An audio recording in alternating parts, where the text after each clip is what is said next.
C'est bon, tout le monde a pu rentrer. C'est l'atelier sur la Russie qui va commencer. Oui, donc bonjour à tous et bienvenue à l'atelier sur la Russie. Donc, quelle stratégie pour les entreprises françaises en Russie? Comment aborder un marché sous sanctions? Donc, je suis Mélodie Muller, chargée de développement export chez BPI France à Düsseldorf, en charge notamment de la Russie. Donc, comme vous le savez, la Russie, c'est un pays continent qui peut être un vrai levier de croissance pour les PME et ETI françaises, que ce soit pour de l'export ou pour installer une filiale. Néanmoins, avant de se lancer sur ce marché, les entreprises font face souvent à des interrogations, que ce soit en termes de financement ou des questions réglementaires. Et c'est pour cela que la DG Trésor, que nous avons parmi nous, BPI France et Business France, nous avons lancé une cellule d'orientation financement sur la Russie, qui est un point de contact de proximité aux entreprises. Donc je vous le dis, comme ça vous le savez, on pourra vous communiquer l'adresse mail et le numéro de téléphone. Et donc maintenant, pour vous expliquer comment se lancer sur ce marché sereinement, nous avons parmi nous donc physiquement Clarisse Senaya, qui est adjointe au Bureau sanctions financières internationales à la DG Trésor, et Victor Richon, qui est adjoint à la DG Trésor, en charge notamment de la Russie. Et nous aurons deux intervenants qui ne sont pas là physiquement aujourd'hui, mais on vous passera une petite vidéo. Donc c'est Benoît Uschiati, qui est adjoint au chef du service économique régional à Moscou, et Emmanuel Kidet, qui est le président de la Chambre de commerce internationale France. Et pour commencer, je vais laisser la parole à Clarisse, qui va vous présenter en fait le cadre global des sanctions en Russie, pour que vous puissiez y voir un petit peu plus clair. Donc Clarisse, je te laisse la parole. Bonjour à tous, merci Mélodie, et merci à BPI France de me donner l'opportunité de vous parler des sanctions visant la Russie, sujet complexe pour lequel la DG Trésor est très mobilisée, puisque nous sommes l'autorité compétente en charge de la mise en œuvre des sanctions, et nous avons mis une série d'outils en place justement pour accompagner les opérateurs à mieux décrypter ces sanctions et les accompagner dans leur démarche de conformité. Alors j'ai une petite présentation qui va partir. Voilà. Donc je vais commencer par vous parler rapidement du cadre européen relatif aux sanctions. Ensuite, plus précisément du rôle de la DG Trésor, et vous donner des éléments un peu de méthodologie sur votre démarche de conformité pour aborder ce marché. Alors, s'agissant du cadre européen, en réalité, il y a 3 règlements de sanctions qui s'appliquent. D'une part, des mesures de gel d'avoir. Donc, comme vous pouvez le voir, il y en a environ il y a 177 personnes et 48 entités qui sont visées par ces mesures. Et nous avons mis en place un outil à la Direction générale du Trésor qui s'appelle le registre national des gels, qui vous permet de retrouver l'ensemble de ces entités, puisqu'il faut vérifier si des entités sont sanctionnées avant de se lancer sur ce marché. Et par ailleurs, le deuxième règlement existant met en place des sanctions sectorielles visant la Russie, qui visent le secteur de l'énergie, donc en gros l'exploration, la production pétrolière et gazière, les biens à double usage qui sont destinés à une utilisation militaire, et ensuite certaines transactions financières qui sont interdites avec certaines entités russes. Ensuite, le troisième règlement, il vise les activités en Crimée et Sébastopol qui sont restreintes, et j'y reviendrai. Alors, tout d'abord, concernant les mesures de gel d'avoir, comme je l'ai indiqué, voilà, on a mis en place le registre national de gel qui vous permet de vérifier qui est sanctionné, puisque les avoirs sont gelés dans l'UE et les opérateurs ne peuvent fournir des fonds à ces personnes. Ensuite, concernant les secteurs visés, il s'agit d'une interdiction dans l'énergie de certains projets directement, notamment les projets dans le cercle arctique qui visent à l'exploration pétrolière à une profondeur de plus de 150 mètres, mais aussi certains biens et technologies qui doivent faire l'objet d'une autorisation, une licence d'exportation et d'une autorisation de transaction financière. Ensuite, s'agissant de Crimée et Sébastopol, il s'agit de plusieurs interdictions d'importer et d'exporter certaines marchandises et certains biens et technologies, et également des restrictions dans le domaine touristique. Alors que fait-on à la Direction générale du Trésor ? On est donc, comme je disais, l'autorité nationale compétente en charge de la mise en œuvre et donc on est le point de contact des entreprises. On est là pour répondre à toutes vos questions. On a mis en place une boîte mail générique justement pour recevoir ces questions et on est compétent aussi pour délivrer des autorisations de transactions financières. En conclusion, puisque je vous ai parlé de ces régimes européens de sanctions, cela ne signifie pas que le commerce est interdit vers la Russie. Il faut respecter les règles et tout n'est pas interdit. Donc ce qu'il faut faire en termes d'étapes, la première chose, c'est vérifier qu'il n'y a pas de personnes ou d'entités gelées. Ensuite, vérifier que des biens et technologies ne sont pas couverts par des sanctions sectorielles. Et ensuite, vérifier qu'il n'y a pas de motif raisonnable qui laisse à penser que ces biens et technologies pourraient être exportés vers Crimée et Sébastopol. S'agissant des autorisations, comme je l'ai dit, il y a l'aspect autorisation d'exportation. Et là, c'est un autre service de Bercy qui est compétent, le service des biens à double usage. Et ensuite, sur l'aspect financier, donc vous pouvez nous contacter et il faudra s'inscrire à un téléservice. Donc voilà, j'ai mis dans ce PowerPoint également les liens utiles que vous pourrez retrouver. Merci beaucoup. Merci beaucoup Clarisse. Je vais maintenant passer la vidéo des deux intervenants qui n'ont pas pu être présents aujourd'hui.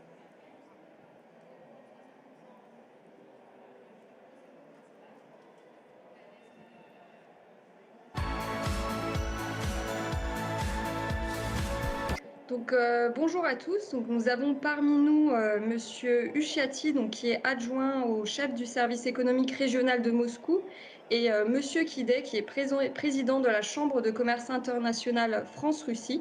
Donc, je vous remercie pour votre participation et de partager avec nous votre vision sur ce vaste sujet.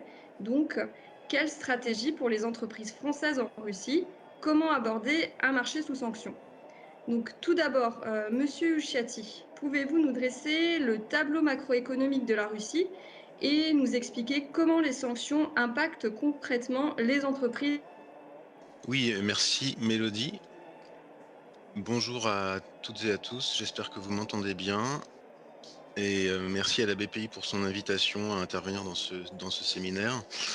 Donc je vais tenter en quelques minutes de vous donner quelques éléments de cadrage sur l'économie et la macroéconomie de la Russie, et puis je répondrai en fin de présentation à la seconde question qui porte sur l'impact des sanctions sur nos acteurs économiques. Alors on peut aller directement à la slide numéro 3 s'il vous plaît. Alors, je commencerai très rapidement par quelques ordres de grandeur, quelques données de cadrage sur l'économie russe et la Russie en général. Donc, comme vous le savez sûrement, c'est un immense pays qui a une superficie de plus de 17 millions de kilomètres carrés et une population d'environ 146 millions d'habitants, ce qui en fait un marché significatif. En termes de production, le PIB nominal de la Russie est le 11e au plan mondial. Et en matière de niveau de vie, l'histoire est un petit peu différente puisque la Russie, en termes de PIB nominal par tête, se situe au 65e rang mondial, excusez-moi.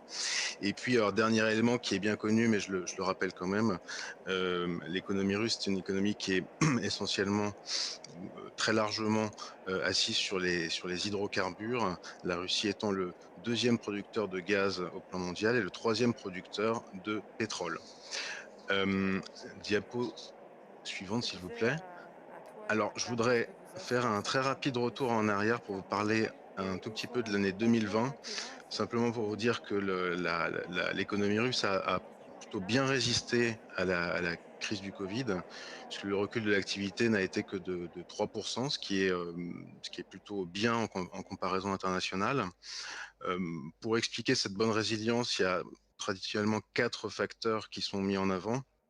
Je les passerai rapidement en revue. D'abord, des mesures de confinement et de distanciation sociale qui ont été levées plutôt en avance de phase. Ensuite, la structure de l'économie avec un poids important du secteur public et à contrario, des poids faibles des services marchands et des PME dans l'économie. Ensuite, une remontée des cours du pétrole à partir du deuxième trimestre 2020 qui a été permise par l'accord dit OPEP+. Et troisième élément qui est fondamental, une bonne solidité macroéconomique et financière avant la crise, qui a permis notamment à la Russie de conduire des politiques macroéconomiques contracycliques, à la fois au plan budgétaire et au plan monétaire. Alors maintenant, si on passe à la diapo numéro 6, s'il vous plaît. En ce qui concerne la situation conjoncturelle actuelle et les prévisions de croissance, bon, ce qui est très clair, c'est qu'en 2020, on assiste à une reprise économique nette et franche. Tous les indicateurs conjoncturels sont au vert. Si vous regardez les ventes de détail, la situation du marché du travail, la production industrielle, j'en passe, les indicateurs sont au vert. Le consensus pour l'année 2020 en termes de progression de l'activité se situe autour de 4%.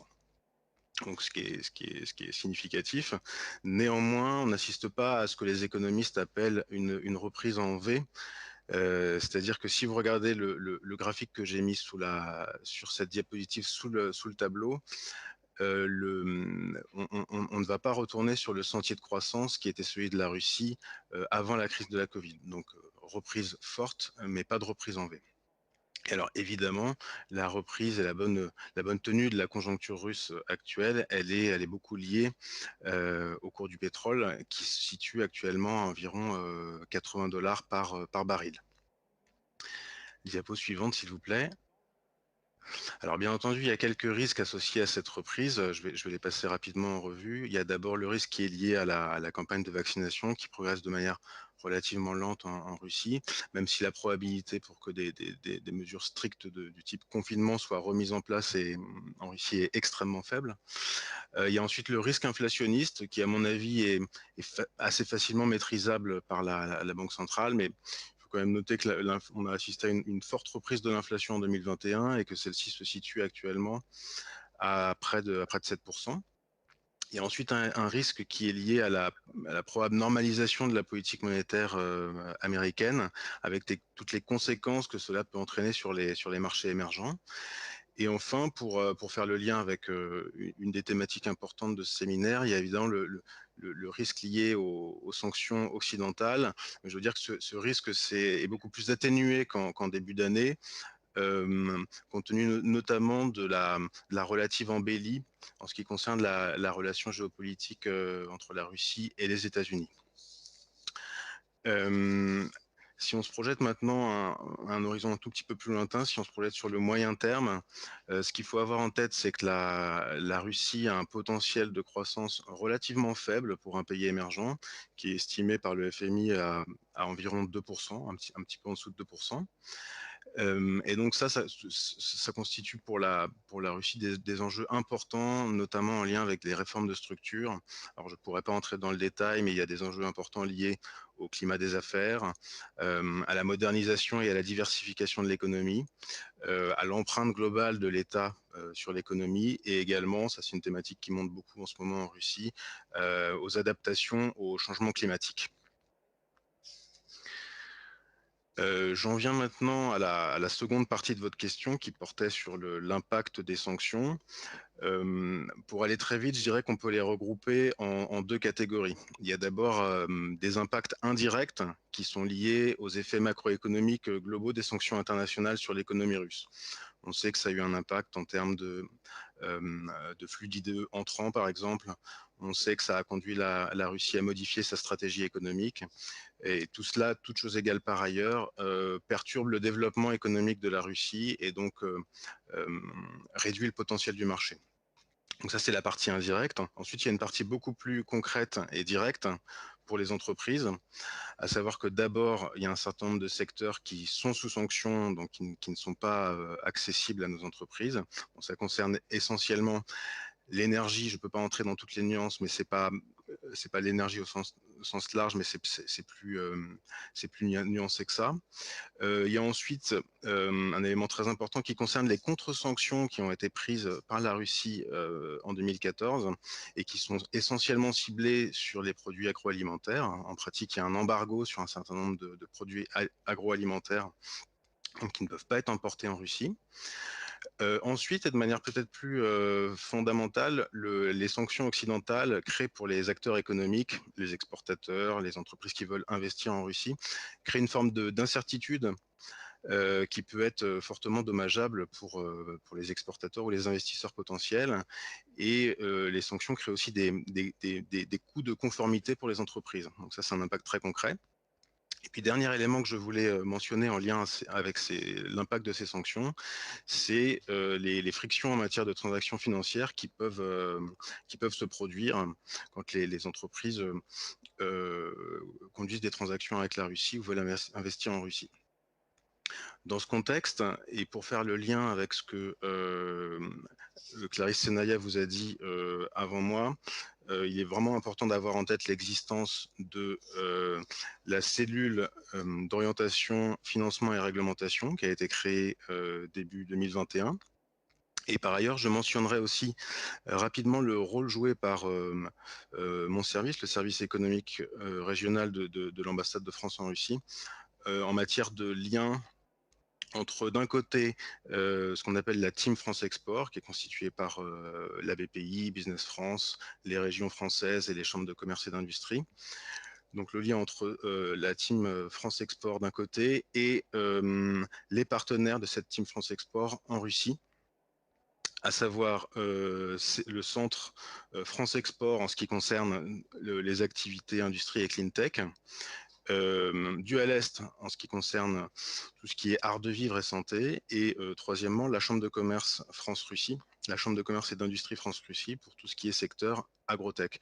Donc notre service, le service économique régional, est vraiment là pour jouer le rôle d'interface entre la Team France Export et nos partenaires locaux en matière d'appui à la prospection du marché russe. Donc il ne faut vraiment pas hésiter à nous solliciter. Et en annexe de cette présentation, vous trouverez les contacts pertinents au sein de notre service en matière d'appui aux exportateurs. Je vais m'arrêter là et je vous remercie beaucoup pour votre attention. Merci beaucoup, Monsieur Uchati, pour cet éclairage très intéressant sur la situation macroéconomique en Russie et sur l'impact concret qu'ont les sanctions sur les entreprises françaises. Donc, pour continuer sur cette thématique, Monsieur Kidet, malgré ces sanctions qui viennent d'être exposées, quelles sont les opportunités pour les entreprises françaises en Russie? Quels sont les secteurs porteurs à privilégier? Et enfin, quel accompagnement est proposé par la Chambre de commerce internationale franco-russe aux exportateurs français? Merci beaucoup, Mélodie. Et d'abord, merci beaucoup à BPI France de nous recevoir aujourd'hui dans son Big Bang. Nous sommes ravis d'être là. Pour répondre à votre question et en complément de ce que vient de dire Benoît Uchati, je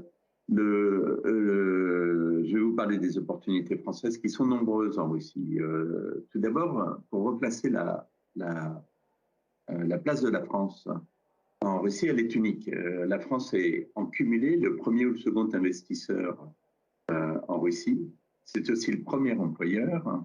Et nous avons donc une place absolument unique d'investisseurs dans ce pays, parce que nous investissons à peu près dans tous les secteurs d'activité. Vous avez 37 entreprises du CAC 40 présentes et à peu près 1200 entreprises françaises, donc beaucoup de PME, de TI et de TPE qui sont présentes sur le territoire de la Fédération. Benoît Uchati vous a parlé de la situation macroéconomique qui était excellente et qui est favorable pour nous en tant qu'investisseurs. Bien évidemment, il y a le problème des sanctions, qui est un véritable souci. Il y a deux types de sanctions, les sanctions européennes et les sanctions américaines. Les sanctions européennes sont précises. Nous travaillons avec la cellule dont parlait Benoît Uchati à la seconde, au sein du ministère de l'économie et des finances, qui est une cellule qui nous aide justement à comprendre et à interpréter les sanctions européennes. Les sanctions américaines sont d'un autre type. Elles sont imprévisibles et volontairement. Elles ont un niveau d'incertitude très fort, si bien que lorsque vous investissez, vous n'êtes jamais très sûr de la réaction américaine. Cela étant dit, Il faut bien se rendre compte d'une chose, c'est que tout n'est pas sous sanction en Russie. Il y a beaucoup de secteurs d'activité qui ne souffrent d'aucune sanction. Alors, si on veut regarder justement quels sont les secteurs d'activité qui sont intéressants pour nous, ben, vous allez voir, ils sont assez nombreux. L'économie, d'abord, c'est quand même largement diversifié. C'est vrai qu'on a une dépendance du gaz et du pétrole ou des matières premières qui est très importante, mais il y a une économie qui s'est très diversifiée. Alors, entre l'agriculture, la transaction énergétique, le commerce et les services en ligne, la construction, la pharmacie, le tourisme, on a beaucoup d'opportunités. Si on regarde un petit peu point par point, l'agriculture, l'objectif est d'exporter en 2024 45 milliards de dollars. Aujourd'hui, le niveau des exportations des produits agricoles est d'à peu près 25 milliards. C'est un secteur d'activité qui est largement subventionné par l'État, mais qui en a fait une priorité nationale. En fait, ils étaient, avant les sanctions, très largement dépendants de l'étranger. Depuis les sanctions, ils sont devenus à peu près complètement indépendants. C'est même le seul secteur d'activité dans lequel l'effet des sanctions a été très positif pour la Russie, puisqu'ils ont investi massivement dans l'agriculture. Et ils sont maintenant indépendants sur les productions de porc, sur les productions de viande, sur les productions de volailles, et ils continuent à investir pour accroître leur indépendance sur les autres secteurs. Et là, il y a beaucoup d'opportunités pour les entreprises françaises. Il y a beaucoup d'entreprises françaises qui sont présentes dans le secteur agricole, à commencer par Danone, qui a même des fermes et des vaches en Russie, mais vous avez aussi Bonduelle et beaucoup d'autres. Un autre secteur qui est en ce moment très en vue pour le gouvernement russe, c'est la transition énergétique, tout ce qui est lié à l'hydrogène. Nous revenons d'une délégation, nous avons fait une visite en Extrême-Orient avec l'ambassadeur de France et des entreprises françaises. Nous avions une quarantaine de membres dans cette délégation. Et tout ce que nous avons entendu lorsque nous étions à Yuzhny-Sakhaline, à Vladivostok et au Kamchatka, c'est effectivement tout ce qui concernait la transition énergétique. Et là, il y a beaucoup d'opportunités. Nous sommes venus avec beaucoup d'entreprises dans ce secteur qui ont noué énormément de contacts. Un autre secteur, c'est tout ce qui est e-commerce et services en ligne. Le marché russe de l'e-commerce est le plus dynamique au monde. Il a connu une croissance encore de 21% en 2020. Il a un chiffre d'affaires de l'ordre de 24 milliards de dollars et ils veulent atteindre 100 milliards de dollars en 2030. Alors, il y a des vraies sociétés russes, des acteurs très mûrs comme Ozone, qui est un peu l'Amazon russe, dans le retail, dans la distribution. Tous les distributeurs aujourd'hui ont développé de façon extrêmement importante leur livraison à domicile. Vous avez le groupe Yandex aussi, vous savez, qui est l'équivalent du Google russe, qui est dans la livraison, d'ailleurs, qui vient de s'implanter en France, à Paris, pour attaquer ce sujet. Donc là, encore beaucoup d'opportunités. La construction est très importante. Il y a un besoin d'infrastructures extrêmement important ici. L'État a lancé 2 programmes de modernisation des ports et aéroports. C'est de l'ordre de 87 milliards de dollars pour les voies ferrées et 66 milliards pour les autoroutes. Mais vous avez aussi beaucoup d'autres projets dans la construction immobilière qui sont extrêmement importants. La pharmacie est un secteur très important qui représentait à peu près 27 milliards de dollars en 2019 et ils affichent une croissance de plus de 10% par an depuis des années. Tous les acteurs pharmaceutiques français, où la plupart sont ici présents en Russie. D'ailleurs, Sanofi est l'entreprise pharmaceutique étrangère la plus importante en Russie. Dans le tourisme, le tourisme ne cesse de se développer pour l'instant. Alors, il y a eu un double effet. Il y a eu l'effet du Covid-19 qui a empêché tous les touristes étrangers de venir, bien évidemment, en Russie. Mais qui a permis aux Russes de voyager au sein de leur pays, chose qu'ils ne faisaient pas du tout, ils allaient plutôt à l'étranger, ou dans leur dacha à côté de chez eux, et du coup les Russes se sont mis à voyager, ce qui a énormément développé le secteur du tourisme en Russie cette année. Et c'est un secteur qui est largement soutenu par le gouvernement fédéral. Ils ont mis en place en 2021 une procédure simplifiée de visa électronique qui permet à tous les étrangers de venir sur un simple enregistrement au sein sur un site internet. Le seul problème, c'est qu'évidemment, à cause du Covid-19, cette procédure simplifiée est aujourd'hui arrêtée, mais reprendra. Donc, encore beaucoup d'opportunités dans le secteur du tourisme. Ce sont là juste quelques exemples que je viens de vous donner, mais il y en a bien évidemment beaucoup d'autres. Alors, que fait la Chambre pour vous soutenir? D'abord, la Chambre accompagne dans plusieurs secteurs, alors aussi bien les industries de haute technologie, l'agrotech, dont Richietti parlait, la santé, le tourisme, les biens de consommation. On a un certain nombre de solutions adaptées à tous ces projets. On fait des études des marchés, on fait des tests sur l'offre, on organise des missions d'affaires, on fait des rencontres B2B, on fait même de la représentation commerciale pour des entreprises françaises en Russie. Donc, on offre tout un tas de services auprès des entreprises pour pouvoir les accueillir en Russie, les soutenir. On fait aussi du portage qui permet aux entreprises, dans un premier temps, de ne pas avoir forcément de société légale russe sur le territoire, mais de pouvoir travailler. Donc, nous avons un soutien migratoire qui est aussi très important. Voilà, donc là, je ne vais pas être beaucoup plus long, mais juste pour vous dire que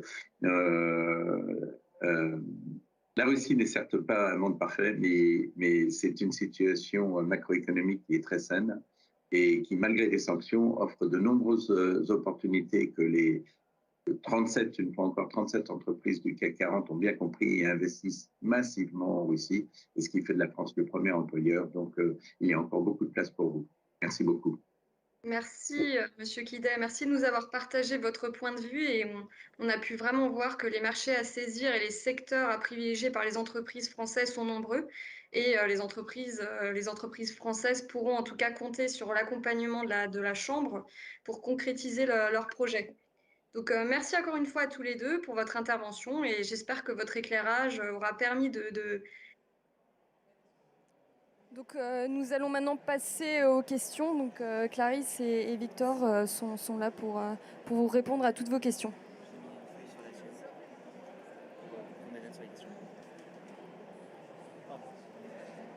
Est-ce qu'il y a des restrictions ou des sanctions sur tout ce qui est numérique, cryptage avec la Russie ou stockage de données? Alors, il n'y a pas de restrictions en tant que telles. Par contre, ce qu'il faudra vérifier, c'est si les biens et technologies sont listés. Parce qu'il se peut que certains biens dans le domaine numérique puissent être listés. En fait, il y a une liste assez claire dans le règlement de sanctions 833-2014 sur les sanctions sectorielles, avec les codes douaniers, etc. C'est ça qu'il faut regarder, en fait. Est-ce qu'il y a une question ?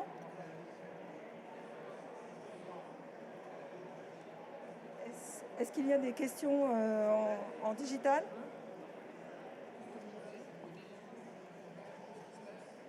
Je pense que vous pourriez redonner le nom de la cellule, parce que le nom, on s'en souvient bien, mais vous ne l'avez pas prononcé. Oui, peut-être Clarisse ou Victor, si vous pouvez dire un petit peu plus, donner des informations sur la cellule coffre. Ok, avec plaisir. Donc la cellule coffre, c'est une cellule qu'on a montée avec Business France et BPI France. Vous m'entendez correctement? Ok. Et donc c'est une cellule qui vise simplement à répondre à des questions et à donner une orientation sur les questions de financement et de réglementation en lien avec le marché russe.